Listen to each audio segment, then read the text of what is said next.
Hello, my name is Kirsten. I work in the NatureScot wildlife management team, and I'm here today to talk to you about the Scottish Biodiversity Strategy, focusing really on the rural environment.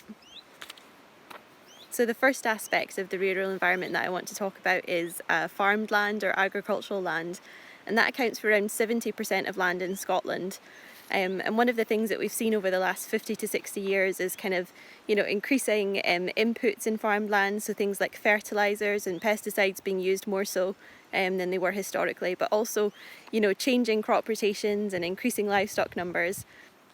So going forward in relation to farmed land, what we want to see is, a transition really to improve biodiversity and ecosystem and soil health. So that could be through things like utilising cover crops, a transition to more nature-friendly farming methods, so, potentially using less pesticides and fertilisers and that kind of thing, more organic farming potentially. We also want to see reducing carbon emissions from farmed land, and food production, of course, has still got to be high quality to feed the nation.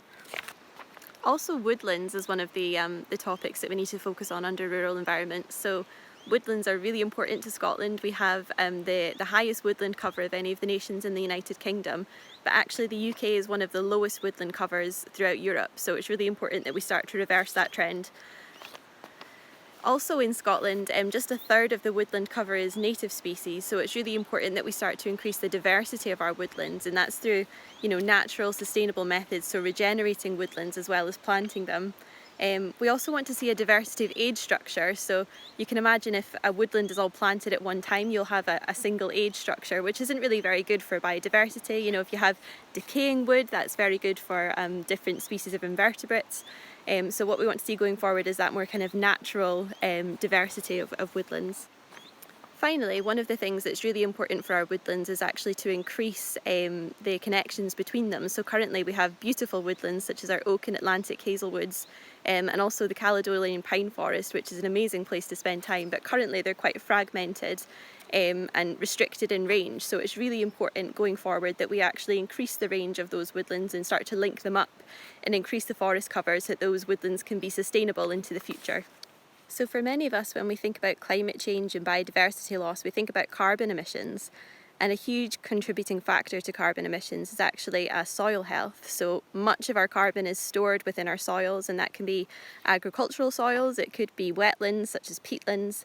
And so going forwards, it's really important that we start to sustainably manage our soils so that they aren't actually sources of carbon to the atmosphere anymore.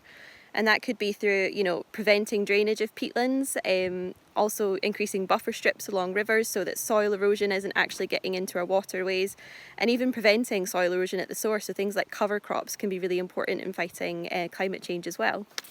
Also, when thinking about peatlands, you might think of our upland areas in Scotland. We have vast areas of upland in Scotland that are managed, in many cases for agriculture, but also grouse-moor management.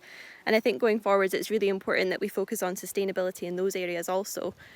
So in some areas, it's appropriate to, block up ditches in peatlands and prevent the drainage occurring. Also, muir burn on grouse moors is something that going forward we'd like to see no inappropriate muir burn occurring on deep peats. So it's really important to prevent that loss of carbon to the atmosphere.